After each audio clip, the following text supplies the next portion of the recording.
Quero convidar os irmãos que abram as suas Bíblias na primeira carta de Paulo aos Coríntios,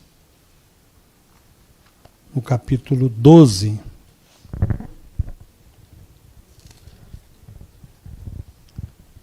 O verso 28.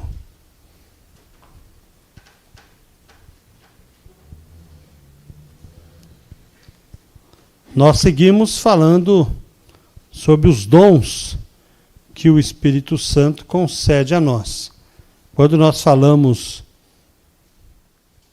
em dons, nós não podemos confundir com o dom do Espírito. Quando nós falamos sobre o dom do Espírito, nós estamos falando sobre a nossa salvação. E quando nós falamos sobre os dons, são capacitações que o Espírito Santo nos dá para desenvolver os ministérios da nossa igreja, da igreja de Jesus. Então diz assim a palavra de Deus, em 2 Coríntios, capítulo 12, o verso 28. A uns Deus estabeleceu na igreja, primeiramente apóstolos, em segundo lugar profetas, em terceiro lugar mestres, depois operadores de milagres, depois os que têm dons de curar, ou de ajudar, ou de administrar, ou de falar variedade de línguas. Muito obrigado, Pai, em nome de Jesus, porque o Senhor tem nos abençoado e continua sempre, ó Deus, a nos edificar com a Tua palavra. Nós te louvamos por tudo, em nome de Jesus. Amém. Embora o texto que nós acabamos de ler fala sobre variedade de línguas, eu não vou tocar nesse assunto hoje. Isso aí é a missão dada ao pastor Neto, domingo que vem de manhã, ele que está encarregado de falar sobre variedade de línguas. Mas o que eu gostaria de que nós pudéssemos pensar são alguns dons. Nós temos aqui na Bíblia, em 3 textos da Bíblia, pelo menos, falando numa totalidade de 21 dons. É sobre esses dons que nós estamos expondo aqui, mas entendendo que Deus põe, por exemplo, em ordem o corpo humano. Deus faz mãos, Deus faz orelha, Deus fez nariz, fez olhos, fez pernas, né? Fez língua, né? E ouvidos, e aí por aí vai. São tudo com uma variedade de identificações que nós temos para que nós possamos ter um conjunto no corpo que possa trabalhar em prol de nós. Se você já tomou uma martelada no dedo, igual eu tomei essa semana, dói o corpo inteiro, né? A sua cabeça fica alerta, né? Você está atento. E de dia desse eu tomei uma martelada no dedo e minha esposa falou: Deus te chamou para ser pastor, não carpinteiro. Você que fica inventando moda aí, fica aí. Eu, pelo menos não perdi os dedos na serra ainda, né? Pelo menos não perdi o dedo na serra. Mas todos nós temos um corpo e ele está totalmente organizado e é uma máquina perfeita que Deus fez para que tudo pudesse funcionar, para que a nossa vida possa, então, ser uma vida com o objetivo que Deus propôs a cada um de nós. E a igreja não é diferente. A igreja, ela é um conjunto de pessoas diferentes, né? Se Jesus viesse aqui hoje, arrebatasse aqui todos menos os paulistas, quantos nós teríamos aqui? Quantos paulistas nós temos aqui? Levanta a mão. É pouco aqui, né? É pouco. Ficaria a minoria, né? A maioria do pessoal geralmente é de fora, né?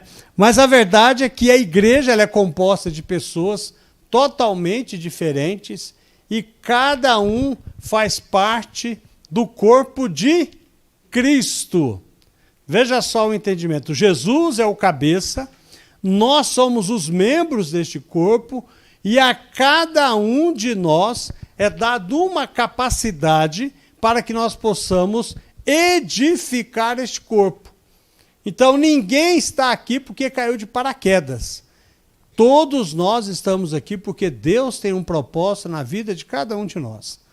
E cada um de nós temos pelo menos um dom que Deus coloca em nossa vida. E eu quero pensar exatamente nisso. Quando nós pensamos no texto que nós acabamos de ler, Deus estabeleceu na igreja, primeiramente, apóstolos. Começou com Jesus, os seus 12 apóstolos, e nós temos aqui, então, a função do apóstolo, que é apresentar os preceitos de Deus para a igreja de Cristo. Apresentar as ordenanças de Deus, os ensinos de Deus, e fazê-lo com autoridade. Só que existe, entre todos os apóstolos, eu gostaria de destacar dois. Um é Pedro, que em 1 Pedro diz assim: Pedro, apóstolo de Jesus Cristo, aos eleitos que são forasteiros na diáspora, no Ponto, na Galácia, na Capadócia, na Ásia e na Bitínia. Pedro é reconhecidamente um apóstolo de Jesus. Dos discípulos que andaram com Jesus, Pedro era o mais próximo, mais íntimo de Jesus. Dos 12 que estavam ali, Pedro, João e Tiago eram que estavam mais próximo, mas aquele que é mais próximo de Jesus é o apóstolo Pedro. E temos Paulo também. Lá em Gálatas, capítulo 1, verso 1, ele vai dizer: Paulo, apóstolo, não da parte de pessoas, nem por meio de homem algum, mas por Jesus Cristo e por Deus Pai, que o ressuscitou dos mortos. O que Paulo faz na carta aos Gálatas? Defender o seu apostolado. Por que defender? Porque havia dúvidas que Paulo era apóstolo, porque existem algumas exigências para ser um apóstolo de Jesus. Primeiro, tinha que ter convivido com Jesus, tinha que testemunhar a morte de Jesus e tinha que conhecer Jesus ressurreto. Jesus se apresentou a todos os apóstolos, mas Paulo, se apresentando na carta aos Gálatas, ele vai dizer o seguinte, lá no capítulo 1, o verso 11 e 12, ele vai dizer o seguinte: mas informo a vocês, irmãos, que o evangelho por mim anunciado não é mensagem humana, porque eu não recebi de ser humano algum, nem me foi ensinado, mas eu o recebi mediante revelação de Jesus Cristo. O que Paulo está dizendo aqui? Paulo está dizendo que ele conheceu Jesus na estrada para Damasco, quando ele teve um encontro com o Senhor, mas em outras revelações que o Senhor ensinou para ele o Evangelho. E ensinou de forma tão profunda que lá no capítulo 12 de 2 Coríntios, verso 7, ele vai dizer o seguinte: e para que eu não ficasse orgulhoso com a grandeza das revelações, foi-me posto um espinho na carne, mensageiro de Satanás, para me esbofetear, a fim de que eu não me exalte. Ele está dizendo que Deus, Jesus, revelou para ele o Evangelho.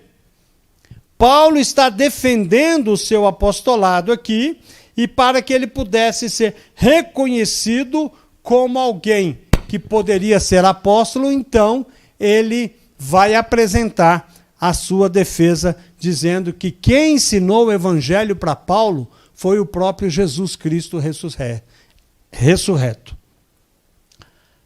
Por isso que o pastor Gilead, quando pregou aqui, ele disse o seguinte: apóstolo bom é apóstolo morto. Porque hoje em dia não existe mais apóstolo. Apóstolo é aqueles que conviveram com Jesus. Mas, pastor, eu vi na TV, é tudo bobagem, irmãos. Não tem nada a ver. É tudo para receber autoridade e para ter autoridade sobre as pessoas. Deus nos dá autoridade quando nós paramos de falar mentira, quando nós paramos de pecar, quando nós fugimos de pecado, quando nós oramos, quando nós estudamos a Bíblia, quando nós consagramos nossa vida a Deus. Se nós cuidarmos da nossa relação e da nossa comunhão com Deus, Deus cuida da nossa reputação. Então, o que nós precisamos, como o apóstolo Paulo, como Pedro fez e tantos outros, é viver uma vida de comunhão com o Senhor. Por isso que não precisa ser apóstolo, não tem necessidade nenhuma de carregar este título, até porque se alguém carrega esse título, ele está mentindo, e mentira vem da parte do diabo, porque ele é o pai da mentira. Pastor e mestre, vamos lá. Atos capítulo 20, verso 28. Cuidem de vocês mesmos e do rebanho no qual o Espírito Santo os colocou como bispos, para pastorearem a igreja de Deus, a qual ele comprou com seu próprio sangue. Deus concede a alguns o dom de pastorear, como um pastor de ovelha mesmo. E é exatamente isso que um pastor de ovelha faz. Ele guia as ovelhas, ele não toca as ovelhas. Ele vai à frente das ovelhas, por quê? Porque as ovelhas confiam nele. Ele vai à frente das ovelhas, a ovelha vai sendo conduzida por ele, ele vai à frente dando exemplo, ele protege as ovelhas, ele busca a ovelha que está desgarrada, ele disciplina a ovelha, exatamente como um pastor faz com as ovelhas, é assim que um pastor humano, vamos dizer assim, deve fazer com as suas ovelhas humanas também. Ele deve buscar guiar as ovelhas, ir à frente, dar o exemplo de vida, proteger as suas ovelhas. Ele pode e é capaz de buscar a que está desgarrada, disciplinar. É algo interessante, porque às vezes nós não aceitamos muito essa palavra disciplina. Mas você sabia que um pastor, quando tem uma ovelha fujona, alguns rebanhos têm ovelha fujona. O pastor pega essa ovelha fujona, traz ela de volta, ela foge, traz ela de volta. Se ela foge 4, 5 vezes, ela tem o costume de fugir. Sabe o que ele faz? Ele quebra a perna dela. Ele quebra a perna dela, trata a perna dela para que ela não venha fugir mais. Isso é disciplina. E às vezes Deus tem que fazer isso com a gente, né? Às vezes nós somos teimosos, Deus às vezes tem que quebrar a nossa perna para a gente aprender a ouvir a voz do Senhor. Mas para que o pastor possa realizar essas funções, ele precisa ser mestre. Ele precisa conhecer a palavra de Deus. Ele precisa estudar a palavra de Deus. Ele tem que conhecer qual a resposta de Deus para os dilemas dessa vida. Para que ele possa ser mestre, que ensina a palavra de Deus e a ensina com paciência e com perseverança, você precisa conhecer a palavra de Deus. Eu ensinei para alguém na escola bíblica dominical tantas vezes, que crente não perde a salvação. Com textos bíblicos e tal. Aí o dia que eu fui entrevistar essa pessoa, e com os diáconos eu falei assim, crente perde a salvação? Ela falou, claro. Mas você tem que ensinar com paciência e perseverança. Porque a gente tem muito pastor na mídia. E o que os caras ensinam lá é a semana inteira. E você ensina aqui só o domingo ou na quarta-feira. Então você tem que ter paciência para ensinar, levar. Por quê? Tem crente que aprende a palavra de Deus, e nós, como os pastores, aprendemos isso. Ele aprende a palavra de Deus, sabe o que acontece com ele, Fernando? Ele caminha, ele vai embora. Você não precisa estar buscando ele, não, ele caminha, ele vai estudando a Bíblia, ele vai aprendendo a palavra, ele vai tendo vida de comunhão com Deus, ele vai buscando a Deus, ele vai fazendo a vontade do Senhor. E tem crente que precisa ser carregado a vida inteira. A vida inteira. É crente que não lê a Bíblia, é crente que não ora, é crente que afasta da igreja, você vai lá, busca, ora, traz, e vai e vem, e você precisa ter persistência para ensinar a palavra, disciplinar, né, com amor, trazendo a pessoa para junto da igreja, do evangelho, e isso é uma luta que algumas pessoas têm a vida inteira. Uma vida carnal, Uma vida que as pessoas têm que ser carregadas, porque se elas não forem carregadas, elas não conseguem chegar ao final da corrida. E aqueles que é pastor e mestre, tem que realizar essas coisas. Nem todo mestre tem que ser pastor. Mas todo pastor tem que ser um mestre.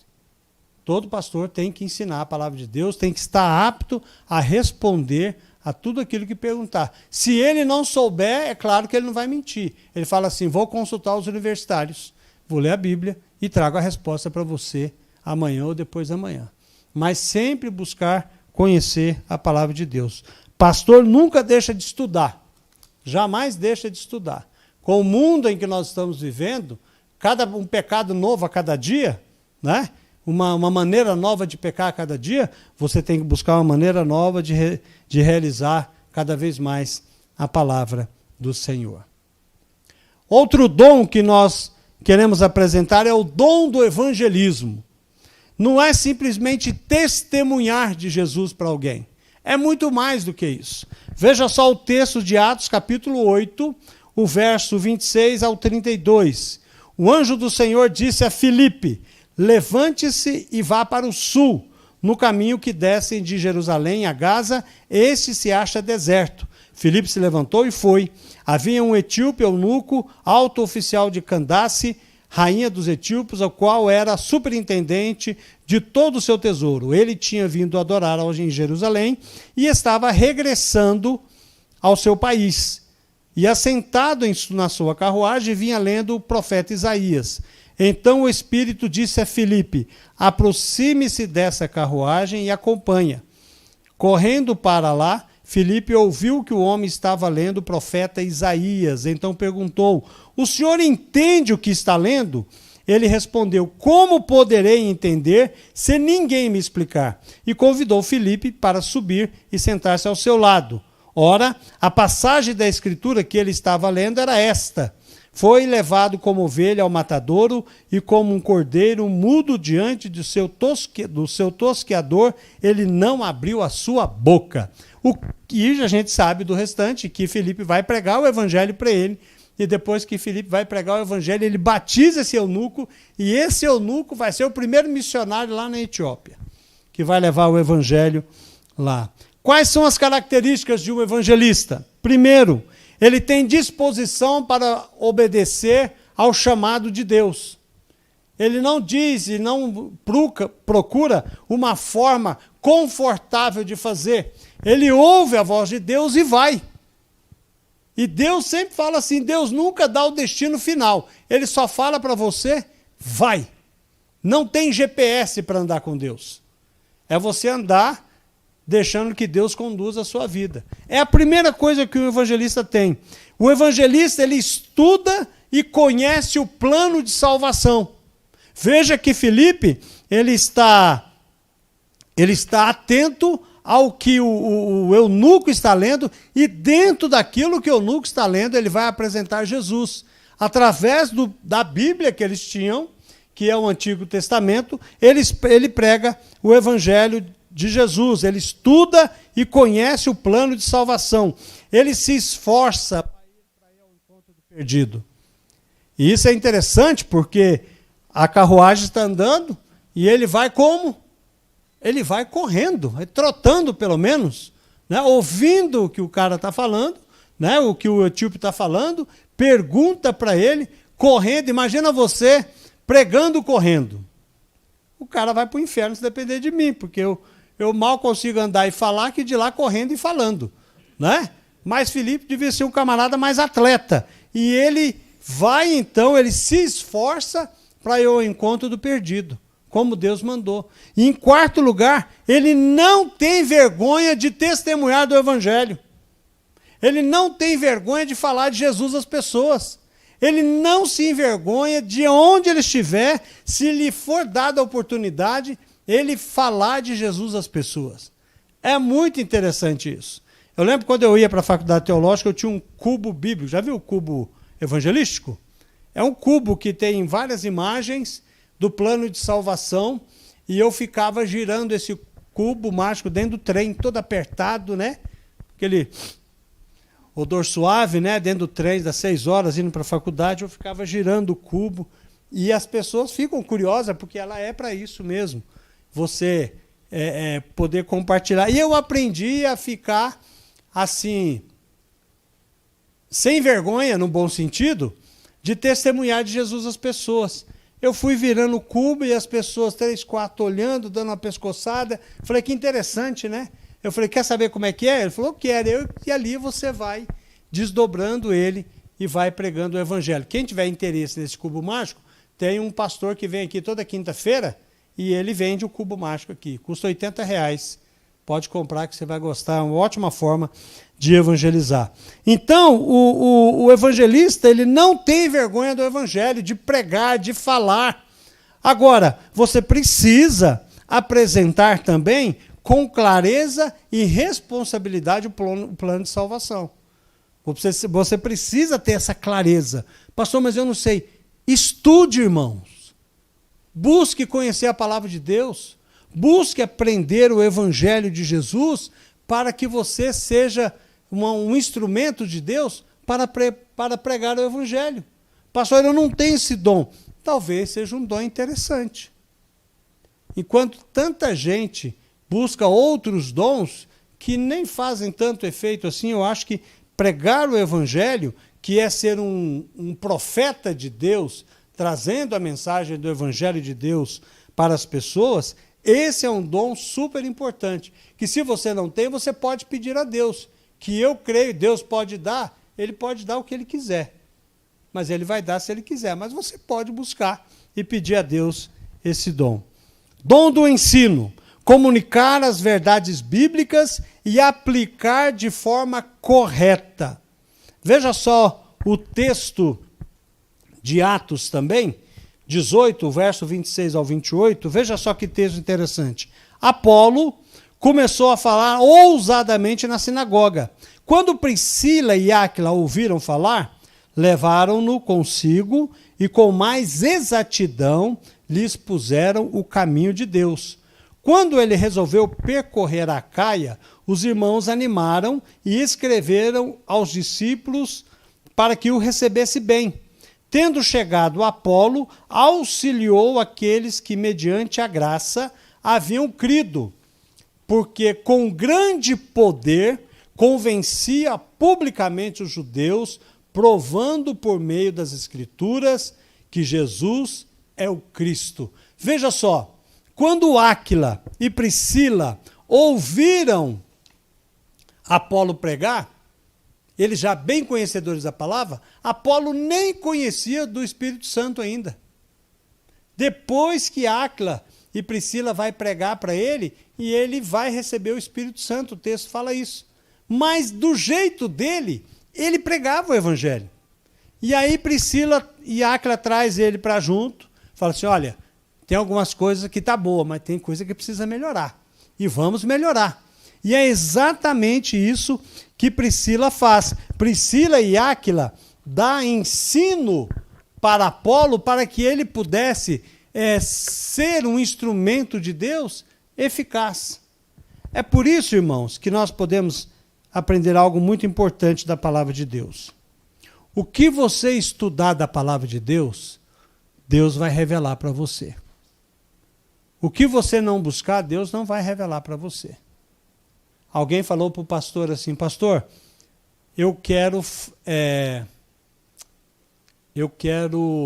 aprender mais da palavra. E o pastor, leia a Bíblia. Aí ela falou, mas eu quero ouvir a voz de Deus. Aí o pastor falou, leia em voz alta. Porque a Bíblia é o quê? A palavra de Deus. Então, se você quer ouvir a voz de Deus, leia em voz alta. E, aliás, é uma dica que eu dou, eu só leio a Bíblia nas minhas devocionais em voz alta, porque é uma forma que você tem de reter mais aquilo que você está lendo. Então, nós precisamos buscar, tem que largar a preguiça de lado e buscar conhecer a vontade do Senhor. Amém? O dom da palavra de sabedoria. Veja só o que diz 1 João, capítulo 1, do verso 1 ao verso 3. o que era desde o princípio, o que ouvimos, o que vimos com os nossos próprios olhos, o que contemplamos e as nossas mãos apalparam a respeito do verbo da vida. E a vida se manifestou e nós vimos e dela damos testemunho. Está falando de quem? De Jesus. Ele está falando de Jesus. E anunciamos a vocês a vida eterna que estava com o Pai e nos foi manifestada. O que vimos e ouvimos, anunciamos a todos vocês, para que também vocês tenham comunhão conosco. Ora, a nossa comunhão é com o Pai e com o seu Filho, Jesus Cristo. 1 João, capítulo 1, do verso 1 ao verso 3. Discernir e apresentar a palavra de Deus, aplicar a palavra de Deus com sabedoria, de maneira diferentes e em situações específicas. Sabedoria para que nós possamos não só ler o texto, mas também ensinar o texto e aplicar o texto. Porque se você lê o texto e você explicar o texto e você não aplicar o texto, você não conseguiu ensinar a palavra de Deus. Ela tem que ser aplicável à nossa vida. E para que nós possamos aplicar a palavra de Deus, você deve ter sabedoria. E o que o Provérbios diz sobre sabedoria? O temor do Senhor é o princípio da sabedoria. Conhecer o santo é ter entendimento. Como que eu tenho sabedoria? Conhecendo a Deus, ouvindo a palavra, lendo a Bíblia. Não basta vir domingo na igreja de manhã, não basta vir na escola bíblica dominical, não basta vir na quarta-feira. É muito pouco tempo. Você tem 2 horas pela manhã, você tem 1 hora, 1h30 à tarde, você tem 1 hora no culto da quarta-feira. É muito pouco. Você tem que debruçar, nós fazemos o Cada Homem um Guerreiro, e nós aprendemos que cada vez que nós avançamos, os textos aumentam a nossa devocional. Nós começávamos Cada Homem um Guerreiro com 2 versículos. Moleza, fazer devocional em 2 versículos, 1 versículo. E aí, de repente, você vai ler, tem 15 versículos, e quem está aprendendo sabe a complexidade, não é complexo, mas fazer da forma correta leva tempo. E nós precisamos dedicar tempo em conhecer a palavra de Deus. Porque quando nós conhecemos a palavra de Deus, nós podemos aplicar ela com sabedoria à nossa vida e às questões que nós temos que enfrentar neste mundo. Nós só podemos edificar a nossa vida e abençoar a vida de alguém quando a nossa comunhão com Deus é de tal forma que Ele me dá sabedoria para responder às advertências e as investidas deste mundo contra cada um de nós. Nós vamos buscar em Deus essa sabedoria. Salmo 111:10 vai repetir o que Provérbios 9:10 diz. O temor do Senhor é o princípio da sabedoria. Revelam prudência todos os que o praticam. O seu louvor permanece para sempre. Presta bem atenção. Temer ao Senhor é o princípio da sabedoria. Sabe o que significa temer a Deus? De uma forma prática, levar Deus a sério. Não brincar de ser crente. Não brincar de buscar a Deus, mas buscar a Deus de forma sincera, reta. É assim que nós aprendemos a ter sabedoria. É quando nós tememos a Deus, ouvimos a palavra e obedecemos a palavra. E finalmente, mas não menos importante, nessa lista que nós temos, o dom da palavra de conhecimento. Paulo, em 1 Coríntios, capítulo 12, verso 8, diz: porque a um é dada mediante o Espírito a palavra de sabedoria, a outro, segundo o mesmo Espírito, a palavra do conhecimento. Entender a sabedoria, entender e expor a sabedoria da parte de Deus. A verdade entendida em seu sentido espiritual. Eu quero que você abra a sua Bíblia, eu quero encerrar com esse texto, para que você possa entender o que nós estamos falando. 1 Coríntios, capítulo 6, 1 Coríntios capítulo 6, diz o seguinte, a partir do verso 1. Quando algum de vocês tem uma questão contra o outro, como se atreve a submeter isso a juízo diante dos injustos e não diante dos santos? Ele está dizendo o seguinte, se algum de vocês tem um problema entre vocês, como é que você vai levar para o injusto, para o ímpio, defender ou resolver a sua causa? Será que não tem que não conhece a Deus o suficiente e que tem a sabedoria de Deus para resolver isso? É isso que Paulo está perguntando. Aí ele vai dizer o seguinte, ou vocês não sabem que os santos hão de julgar o mundo? Olha só, irmãos, nós devemos ter sabedoria vinda de Deus, sabe por quê? A minha vida e a sua vida, o seu testemunho e o meu testemunho, nós vamos julgar os anjos caídos. Porque quando chegar lá no céu, e eles forem julgados, sabe o que Deus vai falar para eles? A vida, a sua vida, devia de ser como a vida da Radassa, que busca a Deus, que enfrenta a luta, enfrenta pecado, enfrenta dificuldades, mas persistiu em buscar a minha presença. Assim que devia ser a sua vida. O que Deus está falando é que a nossa vida de crente vai julgar os demônios, que não quiseram ficar na presença do Senhor. Então, olha só a nossa responsabilidade, e o texto vai seguir. Se eu achar o texto aqui, o mundo deverá ser julgado por vocês, será que vocês não são competentes para julgar as coisas mínimas? Por acaso vocês não sabem que havemos de julgar os próprios anjos? Quanto mais as coisas desta vida. Portanto, quando precisam julgar negócios terrenos, por que vocês constituem como juízes aqueles que não têm nenhuma aceitação na igreja? Digo isso para a vergonha de vocês.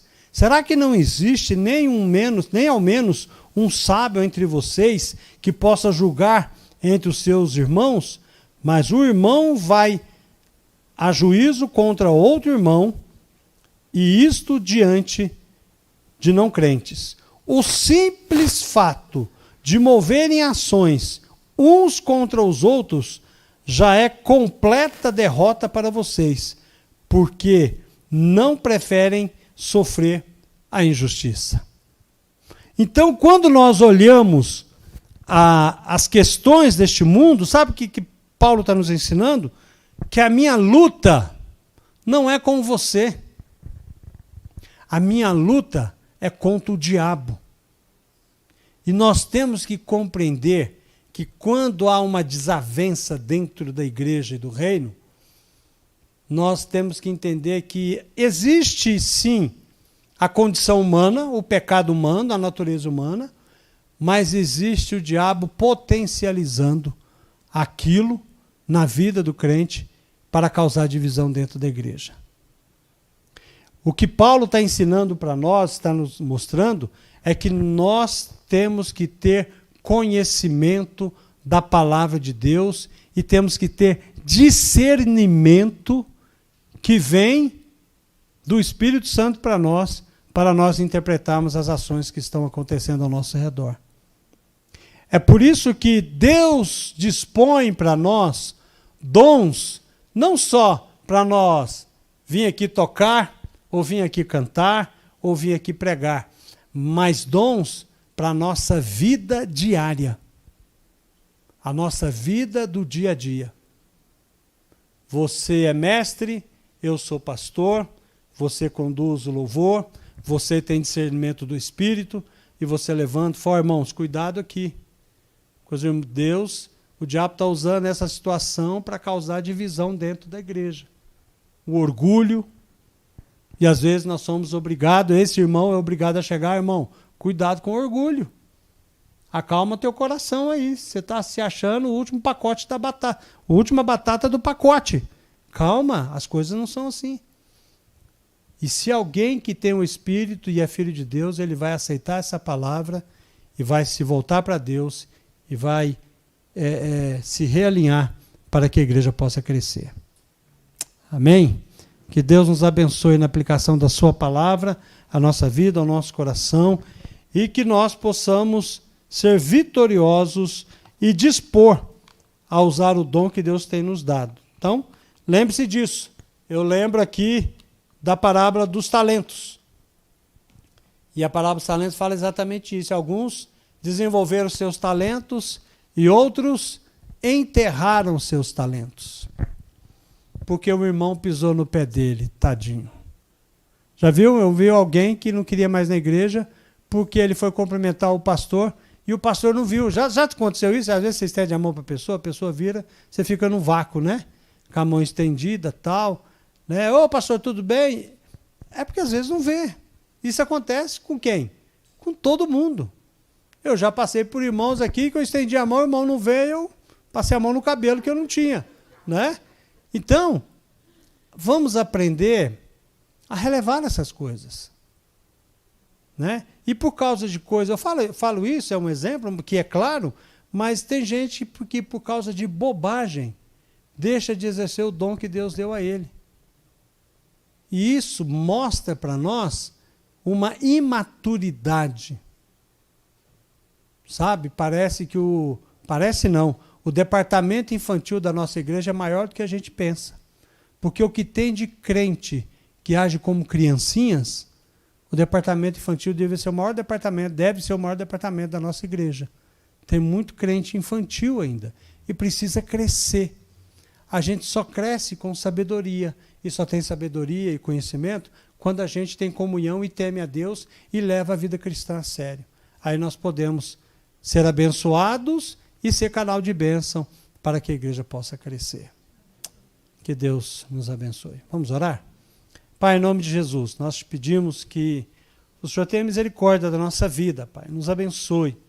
Continua a falar conosco, ó Deus, e que nenhum de nós venhamos a esconder o dom que o Senhor tem nos dado, Pai. Que nós possamos procurar com zelo os melhores dons, como diz a Tua palavra, Pai. Em nome de Jesus. E que possamos ser instrumentos de edificação da igreja, Pai. Quebra toda a soberba, quebra todo o orgulho, mas que haja humildade, ó Deus, para fazer a Tua vontade. Muito obrigado por tudo que o Senhor tem feito por nós. Nós te louvamos, gratos, no nome de Jesus. Amém.